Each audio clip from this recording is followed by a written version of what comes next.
Red టీవీలో మీ వ్యాపార ప్రకటనల కోసం ఈ నంబర్ని సంప్రదించండి 6281747728. Hello guys, welcome to our channel. This is Teja. ప్రస్తుతం మనతో పాటు సీనియర్ జర్నలిస్ట్ జగదేవ్ గారు. నమస్తే సార్. నమస్తే. సో ఏపీలో ఎలక్షన్స్ దగ్గరలో ఉన్నాయి కాబట్టి ఒక ఓటుకు 10,000 నుంచి 15,000 వరకు కూడా ఇచ్చే ఛాన్సెస్ ఉన్నాయంటూ ఒక వార్త అయితే వెలుగులోకి వచ్చింది. ముఖ్యంగా వైఎస్ఆర్సీపీ పార్టీ కొన్ని లారీల్లో కొన్ని లక్షల కోట్లు డబ్బును తరలిస్తున్నట్టు కూడా ఒక వార్త వచ్చింది. ఆ డబ్బును చూసి వాలంటీర్స్ వ్యవస్థ కూడా షాక్ అయిందని కూడా చెప్తా ఉన్నారు. సో ప్రతి ఒక్క ఎమ్మెల్యే ప్రతి ఒక్క నియోజకవర్గానికి 25,000 కోట్లు ఖర్చు పెట్టే అవకాశం ఉంటుందని కూడా అంటున్నారు. ఇవన్నీ కూడా ఎంతవరకు వాస్తవాలు, ఇవన్నీ ఎవరైనా చేసిన ఆరోపణల ఏంటి? ఒక్కొక్క నియోజకవర్గం 25 కోట్ల వరకు 25 కోట్ల వరకు సుమారుగా ఖర్చు పెట్టాలని యోచిస్తుందని వార్తలు. అంటే దీనికోసం వాళ్ళు ముందు నుంచే గ్రౌండ్ వర్క్ చేసుకున్నారని కూడా నేను చాలా సందర్భాల్లో విన్నాను. అంటే సోషల్ మీడియా ద్వారా కాదు, కొన్ని రకాల కొంతమంది సన్నిహిత వర్గాల ద్వారా విన్నది ఏంటంటే, ఫస్ట్ థింగ్ పథకాల రూపంలో అమౌంట్ వెదజల్లడం స్టార్ట్ చేశారు.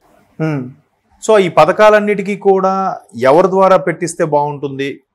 సో ప్రభుత్వ ఉద్యోగుల ద్వారా పెట్టిస్తే కాదు, గవర్నమెంట్ పథకాలు ఒకే సబ్సిడీ త్రూ బ్యాంక్ ద్వారా చేయొచ్చు, అంతవరకే. బట్ ఆ ప్రభుత్వ ఉద్యోగులు మనం వాడుకుంటున్నాం, రేపొద్దున ఇబ్బంది అవుతుందని ఈ వాలంటీర్లు అనే స్కీమ్ని తీసుకొచ్చారు. సో వాలంటీర్లు అనేవారు ఒక విధంగా ప్రభుత్వ, ఎస్పెషల్లీ వైసీపీ సైనికులు వాళ్ళు ఏంటంటే వాలంటీర్ల ద్వారా 1వ తేదీ రాగానే ఒక అవ్వ ఒక ముసలం వాళ్ళకి ఇంట్లోకి వెళ్ళి పెన్షన్ ఇవ్వడం, వాళ్ళకి చేయించడం అన్నీ చేశారు. ముందు ఇలాగా అబ్బా ఇదేదో బాగుంది ఇంటికి వస్తుందని. సో వాలంటీర్లు కూడా కేవలం ప్రభుత్వం హయాంలో ఒక పథకంలాగే ఇంట్రడ్యూస్ చేసిన ఉద్యోగమే తప్ప అది ప్రభుత్వ ఉద్యోగం అయితే కాదు. ప్రభుత్వ ఉద్యోగం అయితే దానికి ఒక టెస్ట్, ఒక ప్రాసెస్, లేదా ఒక జీవో పాస్ చేయాలి, దానికి ఒక టెస్టులు రాసి అన్నీ వెరిఫై చేసి అప్పుడు కదా ఉద్యోగం ఇచ్చేది.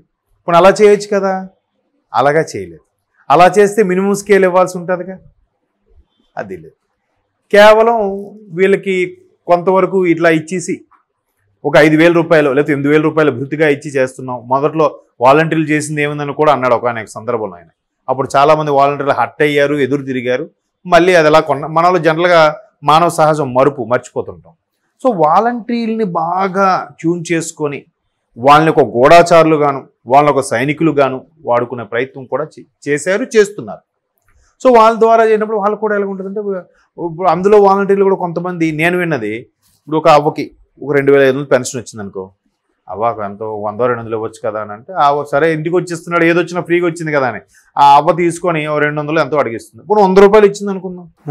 అలాగే 100 మంది ఉన్నారు ఆ వార్డులోనో లేకపోతే ఆ గ్రామంలోనో, 100 10,000 వచ్చిందాగా, ఫ్రీగా వచ్చినట్టేగా. సో ఇట్లాగ కూడా కొంతమంది వాలంటీర్లు రుచి మరిగారని చాలామంది దగ్గరగా, అంటే పల్లెటూరులో దగ్గరగా చూసే వ్యక్తులు కొంతమంది చెప్పారు. ఇది పక్కన పెట్టండి. సో ఇట్లాగా వాలంటీర్ల ద్వారా అమౌంట్ అనేది ప్రభుత్వ పథకమైనా ఓటుకు నోట్లాగే మొదటి నుంచి పంచుతున్నారనేది ఒక అభియోగం. దానికి తగ్గట్టుగా ప్రతి ఒక్కరికి కార్డు కూడా ఇస్తున్నారంట. నువ్వు మొదటి సంవత్సరంలో ఈ పథకాలు ఎంత నీకు సుమారుగా ఇంటికి 1,00,000 రూపాయలు చొప్పున ఇచ్చాము, నువ్వు నెక్స్ట్ గవర్నమెంట్ రాకపోతే నీకు ఇవేవి రావు, నెక్స్ట్ వచ్చిన నీకు కొంచెం తీసేస్తారు, మేమైతేనే మీకు వస్తాయి, మీరు ఒకవేళ అయిపోయినా మాకు తెలిసిపోద్ది, కొత్త డైలాగు ఇట్లా. సో ఇప్పుడు ఏం చేస్తున్నారంటే ఈ వాలంటీర్లు కూడా రుచిమరిగారు కదా ఇటువంటి కొన్ని వ్యవహారాలకి. మరోవైపు ప్రభుత్వం కూడా లిక్కర్ని, అదే మద్యపాన నిషేధం చేస్తాను కానీ ఎక్కడ చేయలే, దాన్ని గవర్నమెంట్ షాపుల్లోనే అమ్మాలని వైన్ షాపులని ముయించేసి తెలివిగా దానికి ఒక యూపీఐ లేదు, క్యూఆర్ కోడ్ లేదు, ఒక బ్యాంక్ అకౌంట్ ఏమీ లేదు, only cash and carry. So 3 ఏళ్లుగా అదే జరిగింది. కొంతమంది ప్రతిపక్షాలు వాళ్ళు, కొంతమంది బాగా గట్టిగా మొదటి నుంచి టీడీపీ లాంటివి ఫైట్ చేసిన తర్వాత బీజేపీ లాంటివి కూడా, పురంధరేశ్వర లాంటి వ్యక్తులు కూడా ఫైట్ చేయడంతోనే అది ఒక్కసారిగా అప్పుడు క్యూఆర్ కోడ్ పెట్టారు. 3.5 సంవత్సరాలు అయిపోయాక. మరి 3.5 సంవత్సరాల్లో వచ్చిన అమౌంట్ లెక్క, జమ, జిఎస్టీ, తొక్క, రిసీప్ట్ ఏమీ లేదుగా. ఇవన్నీ ఎక్కడ ఏమైనట్టు? పైగా ఏమైనా బ్రాండెడా?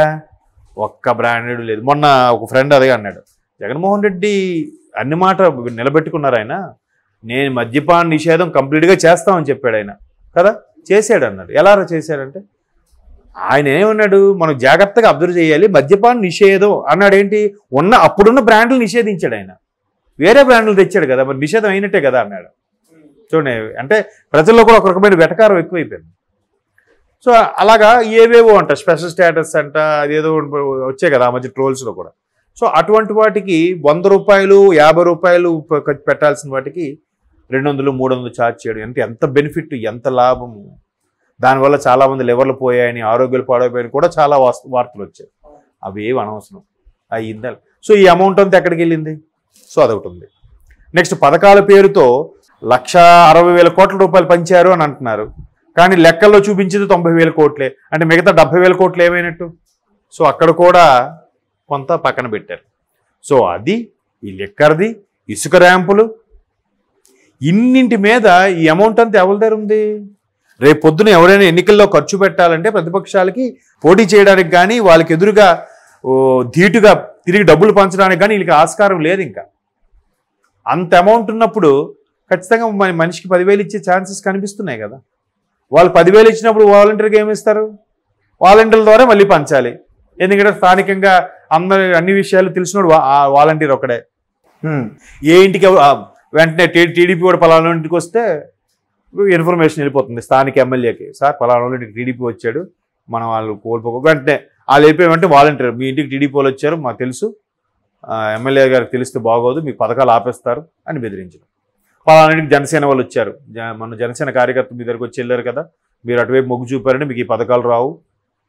ఇట్లా బ్లాక్మెయిల్, బెదిరింగ్లు కూడా జరుగుతున్నాయట. సో అంటే ఎంత జరుగుతున్నప్పుడు ఈ లిక్కర్ స్కాము, ఇసుక ర్యాంపులకు సంబంధించి కానీ, లేదంటే పథకాల రూపంలో 90,000 కోట్ల వరకు ఇచ్చి మిగతా లెక్క చూపించినప్పుడు ఆ రిమైనింగ్ అమౌంట్ కానీ, ఇవంతా ఎవరి దగ్గర ఉంది ఖజానా అంతా? బయటికి మాత్రం మరి అంటే వీళ్ళు పాకెట్లో ఏమి ఇవ్వలేదు, సింగిల్ అనిపి ఇవ్వలేదు. ఇప్పుడు నిన్నట్లేదు మొన్న సిద్ధం సభలు 4-5 జరిగాయంటే అవి కూడా ప్రభుత్వ ఖజానా నుంచి ఖర్చు పెట్టినవే. 600 కోట్ల వరకు వచ్చేయిందని ఎవరు షర్మిలా గారు స్వయంగా చెప్పారు స్టేట్మెంట్. ఇవన్నీ ఎక్కడివి? మన సొమ్మే. మహా అయితే వాళ్ళ ఆఫీసు, ఇల్లు ఫీజు అవి. ఆయన లక్కీగా ఆంధ్రాకి అయ్యాడు సరిపోయింది, కానీ తెలంగాణకి అంటే ఇప్పుడు చార్మినార్, గోల్కొండ కూడా తాకట్టు పెట్టేసేవాళ్ళేమో. అవును కదా. మొన్న ఒక ఆయన పెట్టాడు, ఒక్క విశాఖ జిల్లాలోనే ఎన్ని తాకట్టు పెట్టారని కూడా లెక్కలతో సహా, ఏ బ్యాంక్ పెట్టారు, ఎంత పెట్టారు, దాని అప్పు ఎంత, దాని ఎంత ఇది అని. ఇప్పుడు బ్యాంకులు గుండు పట్టుకుంటారంట, ఏంటి మనం ఎంత ఇచ్చేసాం, మాకు తిరిగి ఇస్తారా ఎవరా అని. అది మళ్ళీ అప్పుడు ఎవరికి ఇబ్బంది పడుతుందా? భారం అంతా ప్రజల మీద. మళ్ళీ ప్రజలు ఎలా తెలుసా, మన ఒక్కడి మీద కాదు కదరా, అందరి మీద కదా, మనం ఒక్కడే కట్టక్కర్లేదు కదా, ఏం చేస్తారు, అందరినీ ఏం చేయలేరుగా, ఇలాగే మాట్లాడే వాళ్ళే అందరూ. అయ్యో నిజమే కదా, మనకి ఇబ్బంది అవుతుందని ఆలోచన లేదు. కాబట్టి వాలంటీర్లు కూడా ఓటుకి ఎంత ఇస్తారు, ఖచ్చితంగా మనం ఈసారి ఈ ఎలక్షన్లో బాగా సంపాదించుకోవాలని కూడా డిసైడ్ అయ్యారంట కొంతమంది. జనరల్గా ఎలా ఉంటుందంటే, ఒక పార్టీ ఎమ్మెల్యేగా పోటీ చేసి ఒక అభ్యర్థి ఒక 10 కోట్లు అర్థిస్తాడు. అరే 10 కోట్లు ఒకడికే ఇవ్వడు, ఒకడు 1 కోటి, ఓడికో కోటి, వాడికి 50 లక్షలు, వాడికి 40 లక్షలు, వాడు నీ ఏరియా ఎంతమంది ఓటర్లో ఎంత లెక్క ఇస్తాడు. ఒక 50 లక్షలు ఇచ్చాడు అనుకుందాం. ఫస్ట్ వాడు ఏం చేసి తెలుసా, ఆ 50 లక్షలు 5 లక్షలు అడుగుతాడు, పాకెట్లో వేసుకుంటాడు. ఈ 45 లక్షలతోనే వెళ్తాడు వాళ్ళ దగ్గరికి. వెళ్ళి ఆడి కింద మన అనుచరులు ఉంటారు కదా, వాళ్ళందరికీ ఎవరైనా మీరు ఎలాగైనా పంచాలంటే వాళ్ళు మళ్ళీ ఒక్కొక్కడు అందులోంచి 1-2 లక్షలు తీసుకుని వాళ్ళు సైడ్ అయిపోతారు, అది రిమైనింగ్గా పంచుతారు. అప్పుడు ఈ వాలంటీర్లతో పంచడానికి వస్తాయి కదా. వాలంటీర్ మనిషికి 10,000 ఇచ్చారు అనుకుందాం. ఒక వాలంటీర్కి అండర్లో ఒక 100 ఇళ్ళు ఉన్నాయి, 100 మంది అంటే 100 × 10,000 అయిపోయిందిగా అక్కడ ₹1,00,00,000. దాంతో అప్పుడు ఆయన ఏం చేస్తాడు, ఒక్కొక్క దగ్గర ఇచ్చి నీకు ఇస్తున్నా నాకు ఎంత కొంత ఇవ్వరు, లేకపోతే ఈడే ₹1000 నొక్కిసి 9,000 ఇస్తాడు. వీడు ఇలా సంపాదించుకున్నవే చాలామంది. నేను అంటే ఇప్పుడు కాదు, 2009లో అనుకుంటా, ఒక ఇలాగ ఫ్రెండ్ ఒక ఆయన ప్రకాశం డిస్ట్రిక్ట్, ఆయన అలాగే ఎలక్షన్స్ టైంకి ఇక్కడ జాబ్ రిజైన్ చేసి కూడా వెళ్ళిపోయాడు. అక్కడ ఏంటంటే ఇట్లా డబ్బులు పంచేది ఉంటుంది కదా, మనం పోలింగ్ బూతుల్లో వాటిగా వెళ్ళి చేయొచ్చు, పార్టీ ఎక్స్పైర్ చెప్పాడు లేడు, వీళ్ళకి వెళ్తున్నాం చేస్తున్నాం. ఆయన ఆ ఎలక్షన్లో 4-5 లక్షల వరకు సంపాదించుకున్నాడంట.